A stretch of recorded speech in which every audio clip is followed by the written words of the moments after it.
ദൈവം എനിക്കും നിങ്ങൾക്കും നൽകിയിരിക്കുന്ന വില. പക്ഷെ അന്ന് ഞാൻ വിചാരിച്ചില്ല ദൈവം എന്നെ വിലമതിക്കുന്നുണ്ടെന്ന്. 10,000-കണക്കിന് ആളുകൾ ഇരിക്കുന്നതിൻ്റെ ഇടയിൽ എവിടെയോ ഒറ്റയ്ക്ക് ഒളിഞ്ഞിരിക്കുന്ന ഒരു പയ്യൻ, ഒന്നും എട്ടും പൊട്ടും തിരിയാത്തവൻ. എനിക്ക് മാത്രമല്ല, ഇവിടെ ഇരിക്കുന്ന ഓരോ വ്യക്തിയും ദൈവം തിരഞ്ഞെടുത്ത വ്യക്തിയാണ്, ദൈവം വിലമതിക്കുന്ന വ്യക്തിയാണ്. ദൈവം തന്നെ മറ്റുള്ളവരുടെ മുമ്പിൽ നമ്മെ വിലയുള്ളവരാക്കും. ഞാൻ എൻ്റെ ദൈവത്തെ മറന്നിട്ടും എൻ്റെ ദൈവം എന്നെ മറന്നില്ല. ഒരിക്കൽ പുത്രനാക്കപ്പെട്ടാൽ എന്നേക്കും പുത്രനാണ്. മിശിഹായിൽ സ്നേഹബഹുമാനപ്പെട്ട വൈദികരെ, സന്യസ്തരെ, പ്രിയ സഹോദരി സഹോദരന്മാരെ, എല്ലാവർക്കും സുഖാണോ? നന്നായിട്ട് പ്രാർത്ഥിക്കാൻ പറ്റുന്നുണ്ടോ? എനിക്കിവിടെ നിൽക്കുമ്പോൾ അല്പം വിറയൊക്കെ ഉണ്ട് കേട്ടോ.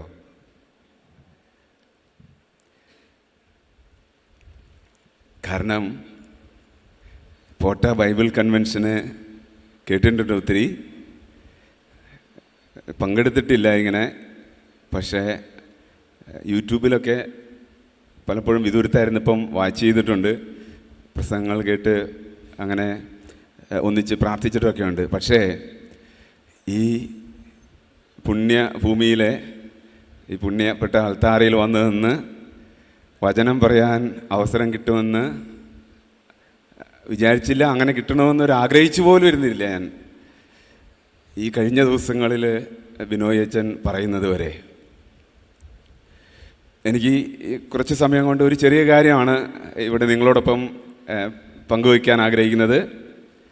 അതിതാണ് ഈശോ നമുക്ക് നൽകുന്ന വില. ഈശോ നമുക്കെല്ലാവർക്കും നൽകിയിരിക്കുന്ന വിലയെക്കുറിച്ച് ഒന്ന് ധ്യാനിക്കാമെന്ന് വിചാരിച്ചു. കുറച്ചു മുമ്പ് ആൻ്റണി പയ്യപ്പള്ളി അച്ഛൻ നമ്മളെ പഠിപ്പിക്കുന്നുണ്ടായിരുന്നു, കർത്താവ് നമ്മുടെ കൂടെ ഉണ്ട്, ദൈവം നമ്മുടെ കൂടെ ഉണ്ട് എന്ന വചനം നമ്മളെ പഠിപ്പിക്കുന്നുണ്ട്. അപ്പോൾ ഞാനിങ്ങനെ ആലോചിക്കുക വരുന്നത് കേട്ടപ്പോൾ, ദൈവം എൻ്റെ കൂടെ ഉണ്ടെങ്കിൽ എനിക്ക് ഒരു വില നൽകിയത് കൊണ്ടല്ലേ, എന്നെക്കുറിച്ചൊരു എന്നെ വിലമതിക്കുന്നത് കൊണ്ടാണല്ലോ എൻ്റെ കൂടെ നിൽക്കുന്നത്. ഇവിടെ ഇരിക്കുന്ന നിങ്ങളുടെ ഓരോരുത്തരുടെയും കൂടെ ദൈവമുണ്ടെങ്കിൽ, ദൈവം ഉണ്ടെന്ന് വിശ്വസിക്കുന്നുണ്ടല്ലോ അല്ലേ? നിങ്ങളുടെ കൂടെ ഈശോ ഉണ്ടെങ്കിൽ ഈശോ നിങ്ങളെ വിലമതിക്കുന്നത് കൊണ്ടാണല്ലോ. അപ്പോൾ നമുക്കങ്ങനെ കഴിഞ്ഞ മണിക്കൂറിൽ ധ്യാനിച്ചതും ഇപ്പം ഈ പറയുന്ന കാര്യവും ചേർത്ത് ചിന്തിക്കാം. ദൈവം എനിക്കും നിങ്ങൾക്കും നൽകിയിരിക്കുന്ന വില. ഞാൻ പറഞ്ഞല്ലോ, ഈ അവസരം കിട്ടിയത് തന്നെ വലിയൊരു ദൈവത്തിൻ്റെ ഒരു അനുഗ്രഹമായിട്ട് ഞാൻ കാണുകയാണ്. 90കളിൽ ഇവിടെ പോട്ട ആശ്രമത്തിൽ ഒരുപാട് നാക്യമ്പറമ്പിലച്ചനും പനക്കിലച്ചനും ഒക്കെ ഇങ്ങനെ ശുശ്രൂഷ ചെയ്ത് ഒത്തിരി പേരൊക്കെ ഇവിടെ വരുന്ന ഒരു കാലഘട്ടം, കുറേ പേർക്കെങ്കിലും പരിചയം ഉണ്ടാവും. അന്ന് എൻ്റെ അപ്പച്ചനും അമ്മച്ചിയൊക്കെ അങ്ങനെ ഒരു സാധാരണ കൃഷിക്കാരായിട്ടുള്ള ആളുകളാണ്, കുറച്ച് ഉൾപ്രദേശത്താണ്. അപ്പോൾ അപ്പച്ചന് കുറച്ച് ബുദ്ധിമുട്ടുകളൊക്കെ ഉണ്ടായപ്പോൾ ആരൊക്കെയോ പറഞ്ഞിട്ട് പോട്ട ആശ്രമത്തിൽ അന്ന് പ്രാർത്ഥിക്കാൻ ആളുകൾ വരുന്ന ഒരു കാലഘട്ടമാണ്. അന്ന് അപ്പച്ചൻ ഇങ്ങനെ വരുമായിരുന്നു ശനിയാഴ്ചകളിൽ. അപ്പം ഞാൻ മൂത്ത മകനായതുകൊണ്ട് അപ്പൻ്റെ കൈയും പിടിച്ച് എന്നെ എന്തുകൊണ്ടോ അപ്പൻ അന്നൊക്കെ കൊണ്ടുവന്നിട്ടുണ്ട്. ആ കാലഘട്ടങ്ങളിൽ ഇങ്ങനെ ബൈബിൾ കൺവെൻഷൻ എന്നല്ല, ഈ എല്ലാ ശനിയാഴ്ചകളിലും ശുശ്രൂഷകൾ നടക്കുമല്ലോ ഇവിടെ. അപ്പോൾ ഏത് ഭാഗത്തെ സ്റ്റേജിൽ നിന്നൊന്നും ഞാൻ ഓർക്കുന്നില്ല. പക്ഷേ ഈ തെങ്ങിൻ്റെ ചോട്ടിലൊക്കെ ഇങ്ങനെ ഇരുന്ന് വചനം പറയുന്നതും യേശുവേ നന്ദി, യേശുവേ സ്തുതി എന്നൊക്കെ ഇങ്ങനെ അച്ഛൻ പറയുമ്പോൾ നമ്മളെല്ലാവരും വലതുകരം ഉയർത്തി യേശുവേ നന്ദി, യേശുവേ സ്തുതി എന്നൊക്കെ പറഞ്ഞ് 10 വയസ്സോ 12 വയസ്സോ ഒക്കെ ഉള്ള അന്ന് പറഞ്ഞ ഓർമ്മ എൻ്റെ മനസ്സിലുണ്ട്. പക്ഷെ അന്ന് ഞാൻ വിചാരിച്ചില്ല ദൈവം എന്നെ വിലമതിക്കുന്നുണ്ടെന്ന്. ഞാനേതോ അറിയപ്പെടാത്ത ഒരു പയ്യൻ, കണ്ട ആരും തിരിഞ്ഞു നോക്കേണ്ട ഒരു കാര്യമില്ലാത്ത ഒരു പീറപ്പയ്യൻ, ദാരിദ്ര്യം പിടിച്ച വീട്ടിലെ ഒരപ്പൻ്റെ ആരാലും ശ്രദ്ധിക്കപ്പെടാത്ത ഒരു പയ്യൻ ഇവിടെ വന്നിരുന്നു. അപ്പം വന്നപ്പോൾ കൂടെ വന്നു, വചനം കേട്ട് തിരിച്ചുപോയി. എന്തായാലും അപ്പൻ്റെ ജീവിതത്തിൽ കുറേ അനുഗ്രഹങ്ങൾ കിട്ടിയത് ഞാൻ കണ്ടിട്ടുണ്ട്. അതിനുശേഷമാണ് ഞങ്ങളുടെ കുടുംബത്തിലൊക്കെ കുറേയും കൂടെ പ്രാർത്ഥനാ ചൈതന്യവും വിശ്വാസവും ഒക്കെ ഇങ്ങനെ വളർന്നു വന്നത്. പക്ഷെ അന്ന് ഞാൻ വിചാരിച്ചില്ല ദൈവം എന്നെ വിലമതിക്കുന്നുണ്ടെന്ന്. 10,000-കണക്കിന് ആളുകൾ ഇരിക്കുന്നതിൻ്റെ ഇടയിൽ എവിടെയോ ഒറ്റയ്ക്ക് ഒളിഞ്ഞിരിക്കുന്ന ഒരു പയ്യൻ, ഒന്നും എട്ടും പൊട്ടും തിരിയാത്തവൻ. പക്ഷെ ഇന്ന് തിരിഞ്ഞു നോക്കുമ്പോൾ ദൈവം വിലമതിച്ചിട്ടല്ലേ ഇവിടെ പിടിച്ച് കയറ്റിയെന്ന് ഞാൻ ചിന്തിക്കുമായിരുന്നു. സത്യത്തിൽ ഇന്നാണ് ഞാൻ എന്നോട് വരാൻ പറഞ്ഞിരുന്നത്. പക്ഷെ ഇന്നലെ ഞാൻ വരാൻ പ്ലാൻ ചെയ്തിരുന്നതല്ല. പക്ഷെ ഇന്നലെ എൻ്റെ ആശ്രമത്തിലെ ഒരു വൈദികൻ ഇങ്ങോട്ട് വരാൻ ഉദ്ദേശിച്ചിരുന്നു. അപ്പോൾ അദ്ദേഹത്തിന് നല്ല തലവേദനയൊക്കെ ഉണ്ടായിരുന്നതുകൊണ്ട് തനിയെ വണ്ടി ഓടിച്ച് പോരണ്ടല്ലോ എന്ന് പറഞ്ഞ് എന്നോട് ചോദിച്ചു, അച്ഛനും കൂടെ എൻ്റെ കൂടെ വരുമോ എന്ന് ചോദിച്ചപ്പം അതിനെന്താ ഞാൻ വരാമല്ലോ, പോട്ടെ ആശ്രമത്തിലേക്കല്ലേ, ബൈബിൾ കൺവെൻഷനിലേക്കല്ലേ എന്ന് പറഞ്ഞ് ഞാനും ആ അച്ഛൻ്റെ കൂടെ വളരെ സന്തോഷപൂർവ്വം വന്നു. ഇവിടെ വന്ന് രാവിലത്തെ കുറച്ച് സമയം ശുശ്രൂഷകളിൽ പങ്കുകൊണ്ടു. ഒരു അരമണിക്കൂറോളം ഇവിടെ സൈഡിലിരുന്ന് ഇങ്ങനെ വചനം കേട്ടു. അപ്പോൾ നാക്യംപറമ്പിലച്ഛൻ ഇങ്ങനെ ഒത്തിരി പഠിപ്പിക്കുന്നുണ്ടായിരുന്നു, വചനങ്ങളൊക്കെ പങ്കുവയ്ക്കുന്നുണ്ടായിരുന്നു. അക്കൂട്ടത്തിൽ അവിടെ ഇരുന്നപ്പോൾ അച്ഛൻ പറഞ്ഞൊരു കാര്യം ഞാനിങ്ങനെ പെട്ടെന്ന് ശ്രദ്ധിക്കുകയും അത് ധ്യാനിക്കുകയും ചെയ്തു.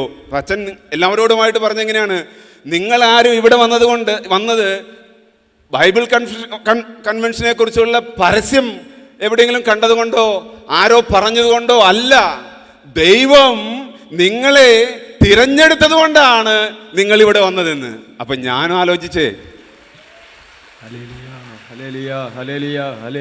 ഞാൻ ഇവിടെ ഇരുന്നുകൊണ്ട് ആലോചിച്ചേ, ഇന്നലെ ഞാൻ ഈ മണ്ണിൽ വരായിരുന്ന ആളല്ല, എനിക്ക് വേറെ പല പണികളും ഞാൻ പ്ലാൻ ചെയ്ത് വെച്ചിരുന്നു.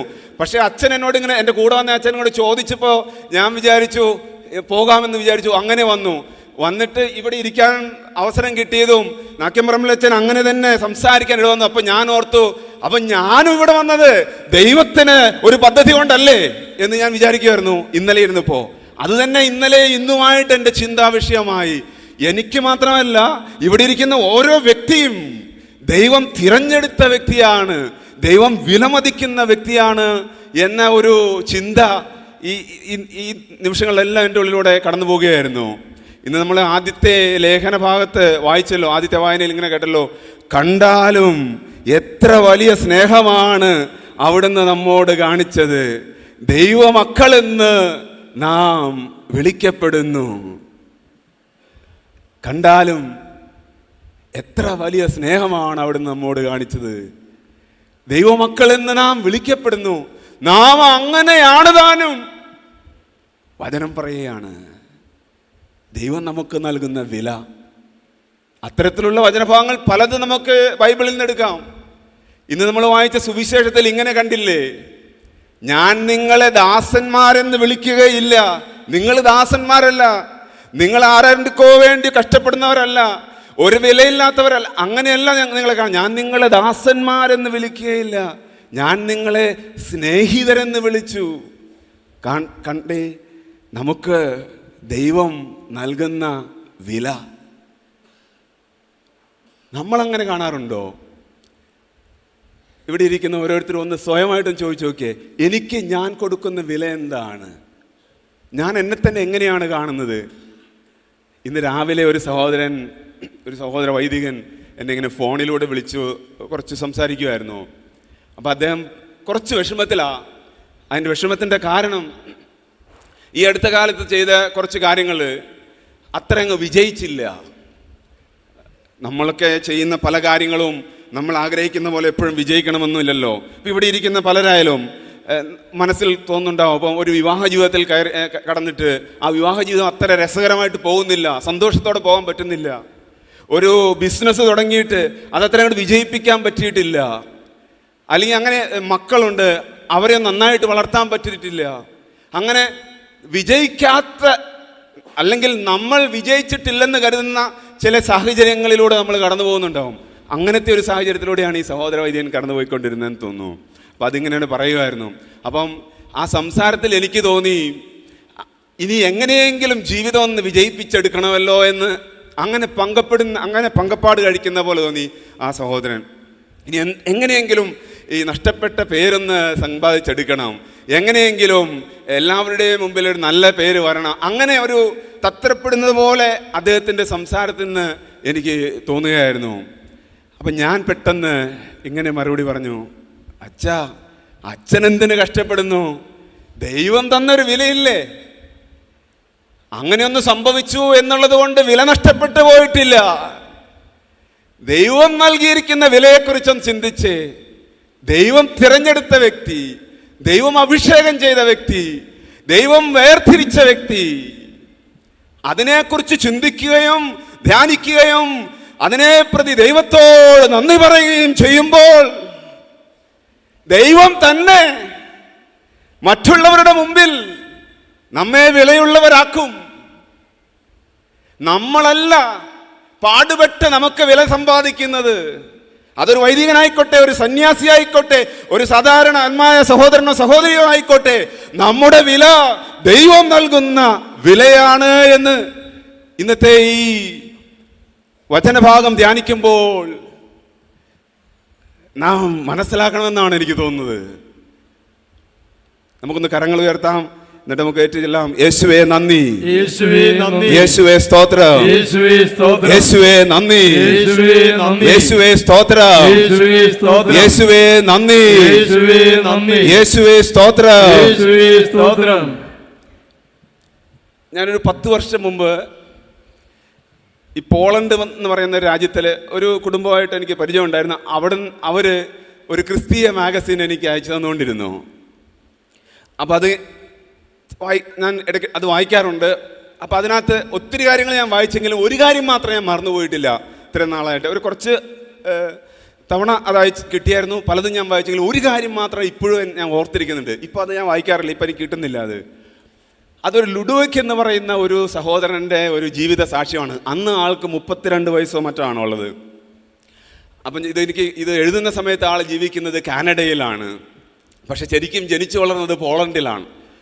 അപ്പോൾ പോളണ്ടിൽ പൊതുവെ അന്നൊക്കെ ക്രിസ്തീയ കുടുംബത്തിൽ ജനിച്ചു വളർന്നതുകൊണ്ട് അപ്പനും അമ്മയ്ക്കും വലിയ വിശ്വാസമൊന്നും ഇല്ലെങ്കിൽ പോലും അന്നത്തെ സമൂഹത്തിൽ ഞായറാഴ്ച പള്ളിയിൽ പോകുക എന്ന് പറയുന്നത് എല്ലാവരും ചെയ്യുന്ന ഒരു കാര്യമായതുകൊണ്ട് അവരും ചെയ്തു പോകുന്നു.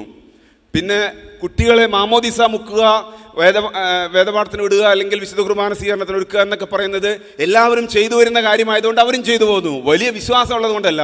അങ്ങനെ ഈ സഹോദരൻ്റെ മാതാപിതാക്കൾ ചെറുപ്രായത്തിൽ ഈ കൊച്ചിനെ മാമോദിസ മുക്കി.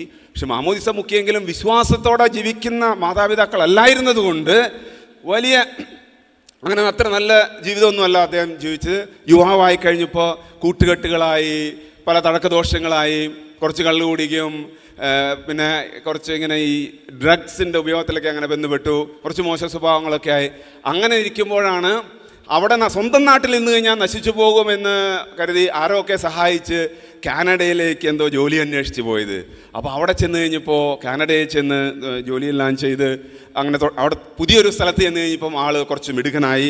ഒരു 5-6 മാസമൊക്കെ ഒരുവിധം ഇങ്ങനെ നല്ല മിടുക്കൻ പയ്യനായിട്ട് ജീവിച്ചു, കുറച്ച് പൈസയൊക്കെ നേടാൻ തുടങ്ങി. അപ്പോഴേക്കും ഈ ഉള്ളിൽ ഇങ്ങനെ ഒരു പഴയ ചരിത്രം കിടക്കുന്നത് കൊണ്ടായിരിക്കാം അവിടെ ചെന്നപ്പോഴും ഇങ്ങനത്തെ കുറച്ച് മോശം കൂട്ടുകാരൊക്കെ ആയിട്ട് പരിചയപ്പെടാനായി സാവധാനം പിന്നെയും ഈ പറഞ്ഞ ദോഷങ്ങളിലേക്കെല്ലാം പോകാൻ തുടങ്ങി. അങ്ങനെ പോയി തെരുവിൽ ജീവിക്കുന്ന ഒരുവനെ പോലെ ആയി എന്നാണ് അവൻ എഴുതി വെച്ചിരിക്കുന്നത് അതിനകത്ത്. എന്നിട്ട് അവസാനം പല ദിവസങ്ങളിലും കള്ളുകുടിച്ചിട്ടോ അല്ലെങ്കിൽ ഡ്രഗൊക്കെ കഴിച്ചിട്ട് വഴിയരിയിലൊക്കെയാണ് കൂട്ടുകാരൊക്കെ ചേർന്ന് കിടക്കുന്നതും വിശ്രമിക്കുന്നതും, ബോധമില്ലാതെ വൃത്തിയില്ലാത്ത വസ്ത്രമൊക്കെ ധരിച്ച്. അങ്ങനെ മുമ്പോട്ട് പോയി കുറച്ച് കഴിഞ്ഞപ്പം പലതൊക്കെ സംഭവിച്ചു. പക്ഷെ ഒരു ദിവസം പുള്ളിയുടെ ഏറ്റവും അടുത്ത സുഹൃത്തായ ഒരുവൻ ഇങ്ങനെ കള്ളുകൂടിയൊക്കെ കൂടിയിട്ട് മരിച്ചു. പുള്ളി ഇങ്ങനെ മരിച്ചു പോവുകയാണ്. അടുത്ത സുഹൃത്ത് മരിച്ചുപോയി.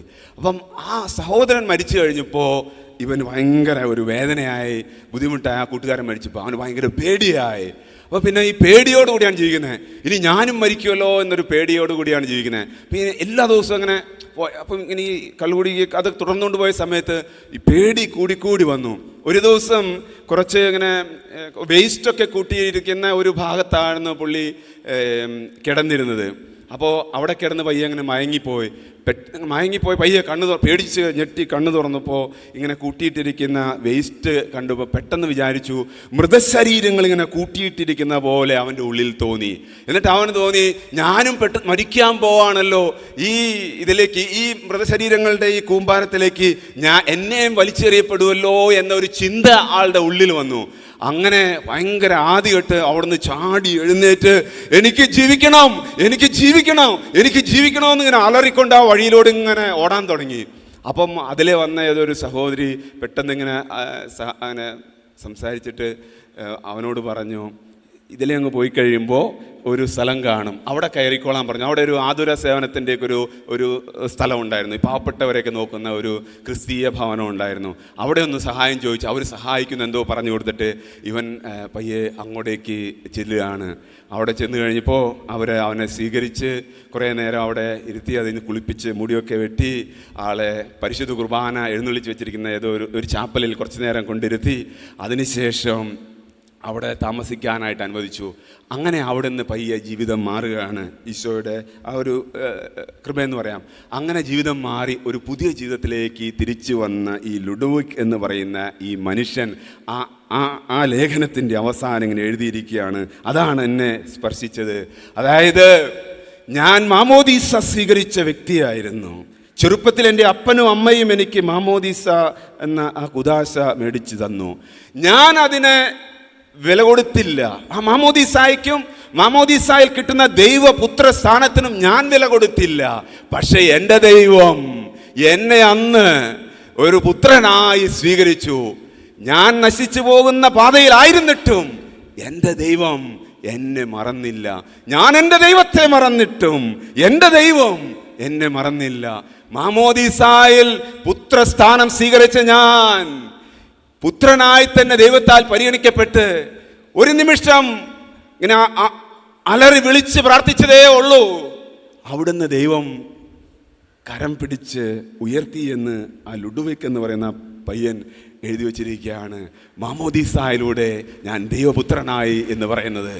ഒന്ന് ആഞ്ഞു കൈയടിച്ച് യേശുവിനെ മഹത്വപ്പെടുത്താം. യേശുവേ നന്ദി, യേശുവേ സ്തുതി. അന്ന് തുടങ്ങിയാണ് ഞാനും ചിന്തിച്ചത്, ഒരിക്കൽ പുത്രനാക്കപ്പെട്ടാൽ എന്നേക്കും പുത്രനാണ്. നാം വിശ്വാസത്തിലൂടെ കുദാശ സ്വീകരണത്തിലൂടെ പുത്രസ്ഥാനത്തേക്ക് വന്നെങ്കിൽ, ഒരിക്കൽ ദൈവം നമ്മെ പുത്രനായി സ്വീകരിച്ചെങ്കിൽ, നാം വിശ്വസിച്ചാലും ഇല്ലെങ്കിലും നാം എന്നേക്കും പുത്രനാണ്. ആ പുത്രനടുത്ത വില നമുക്കുണ്ട്. ആ പുത്രനോട് ചേർന്ന് ദൈവപിതാവും നിൽക്കും. പ്രിയമുള്ളവരെ, നമ്മുടെ എല്ലാം ജീവിതത്തിൽ വില കുറഞ്ഞു പോയി എന്ന് തോന്നുന്ന സാഹചര്യങ്ങളിലൂടെയാണോ കടന്നു പോകുന്നത്? വീട്ടിൽ എനിക്കൊരു വിലയില്ല, മക്കളുടെ മുമ്പിൽ എനിക്കൊരു വിലയില്ല, അയൽവക്കക്കാരും എനിക്കൊരു വില തരുന്നില്ല, എനിക്ക് തന്നെ എന്നോട് പുച്ഛമാണ്. ഇന്നോർക്കണം, ദൈവം നമ്മെ കാണുന്നത് സ്നേഹിതരായിട്ടാണ്, വിലയുള്ളവരായിട്ടാണ്, പുത്രരായിട്ടാണ്. എന്നേക്കും വചനത്തിൽ ഇങ്ങനെയും കൂടെ പറയുന്നുണ്ട്, പുത്രരെങ്കിൽ നാം അവകാശികളുമാണ്, പുത്രരെങ്കിൽ നാം അവകാശികളുമാണ്. ആ ഒരു കാര്യം എന്നും നമ്മൾ ഹൃദയത്തിൽ സൂക്ഷിക്കണം. ഏതൊക്കെ ജീവിത സാഹചര്യങ്ങളിലൂടെ കടന്നു പോവുകയാണോ, നീയും ഞാനും ദൈവത്തിൻ്റെ പുത്രനാണ്, ദൈവം വില കൊടുക്കുന്ന വ്യക്തിയാണ്. അതല്ലെങ്കിൽ ഒന്നുമല്ലാതിരുന്ന ഒരു പീറച്ചെറുക്കനായ എന്നെ ഇന്ന് ദൈവം ഈ ആൾത്താരയിൽ നിർത്തേണ്ട ഒരു കാര്യമില്ല. ഞാൻ ഒന്നും ചെയ്തിട്ട് ഇവിടെ വന്ന ആളല്ല. സുവിശേഷത്തിൽ പറയുന്നുണ്ടല്ലോ, ബൈബിളിൽ പറയുന്നത് ഇങ്ങനെയാണ്, വചനം പ്രഘോഷിക്കുന്നില്ലെങ്കിൽ, സുവിശേഷം പ്രഘോഷിക്കുന്നില്ലെങ്കിൽ എനിക്ക് ദുരിതം. അത് വിശ്വസിക്കുന്ന ആളാ. ഇന്ന് എനിക്ക് ഏറ്റവും ഇഷ്ടപ്പെട്ട ജോലി വചനം പ്രഘോഷിക്കുക എന്നുള്ളതാണ്. പക്ഷേ വചനം പ്രഘോഷിക്കാൻ തുടങ്ങിയത് നിർബന്ധിക്കപ്പെട്ടതുകൊണ്ട്. അങ്ങനെ ഈ വചനം വായിച്ചതും കൂടുതലായിട്ട് വായിച്ചതും മറ്റുള്ളവരോട് പറയാൻ എന്തെങ്കിലും മനസ്സിലാക്കണമല്ലോ എന്ന് കരുതി വായിച്ചതാണ്. അങ്ങനെ നിർബന്ധിക്കപ്പെട്ട് മറ്റുള്ളവരോട് പ്രസംഗിക്കണമെന്നുള്ള അങ്ങനെ ഒരു സാഹചര്യം വന്നതുകൊണ്ട് വചനം വായിച്ച് ആ വായിച്ച വചനം എന്നെ സുഖപ്പെടുത്തി, എന്നെ വളർത്തി, എന്നെ സഹായിച്ച്, അങ്ങനെ ദൈവം പടിപടിയായിട്ട് വില തന്ന് ഉയർത്തിയ ഒരു വ്യക്തി എന്ന രീതിയിലാണ് ഞാൻ സംസാരിക്കുന്നത്. ഇന്നും ദൈവത്തോട് അങ്ങേയറ്റം നന്ദിയോടുകൂടെ എൻ്റെ ജീവിതത്തിൽ ദൈവം അത് ചെയ്തുവെങ്കിൽ, ഇവിടെ ഇരിക്കുന്ന ഓരോ വ്യക്തിയുടെ ജീവിതത്തിലും ആരും മാറ്റിവെക്കപ്പെടാതെ എല്ലാ വ്യക്തിയുടെ ജീവിതത്തിലും ദൈവം വലിയ വില നൽകുന്നുണ്ട്. സ്വന്തം ജീവൻ നമുക്ക് വേണ്ടി അർപ്പിച്ച ഈശോയെയാണല്ലോ നാം ആരാധിക്കുന്നത്. നമുക്ക് വേണ്ടി അവസാനത്തുള്ളി രക്തം വരെ നൽകി നാം വിലയുള്ളവരാണെന്ന് തെളിയിച്ച ഈശോയെയാണല്ലോ നാം ആരാധിക്കുന്നത്. പ്രിയമുള്ളവരെ, ഈശോ നമുക്ക് നൽകുന്ന വിലയെക്കുറിച്ച് നമുക്ക് ധ്യാനിക്കാം. ആ വിലയെ ഓർത്ത് ദൈവത്തിന് നന്ദി പറയാം. ഈ ചെറിയവരിൽ ഒരുവൻ പോലും നശിച്ചു പോകുവാൻ എൻ്റെ സ്വർഗസ്ഥനായ പിതാവ് ആഗ്രഹിക്കുന്നില്ല എന്ന് നമ്മുടെ കർത്താവ് വചനത്തിൽ പറഞ്ഞിട്ടില്ലേ? ഒരിക്കൽ കൂടി നമുക്ക് വലത് കരം ഉയർത്താം. ഈശോ നമുക്ക് നൽകിയിരിക്കുന്ന വിലയെക്കുറിച്ച് ചിന്തിക്കാം. അതിനെ പ്രതി നന്ദിയുള്ളവരായിരിക്കാം. ഏറ്റുചൊല്ലാം: യേശുവേ നന്ദി, യേശുവേ നന്ദി, യേശുവേ സ്തുതി, യേശുവേ സ്തുതി, യേശുവേ ആരാധന, യേശുവേ ആരാധന, യേശുവേ നന്ദി, യേശുവേ നന്ദി, യേശുവേ സ്തുതി, യേശുവേ സ്തുതി, യേശുവേ ആരാധന, യേശുവേ ആരാധന, യേശുവേ നന്ദി, യേശുവേ നന്ദി, യേശുവേ സ്തുതി, യേശുവേ സ്തുതി, യേശുവേ ആരാധന.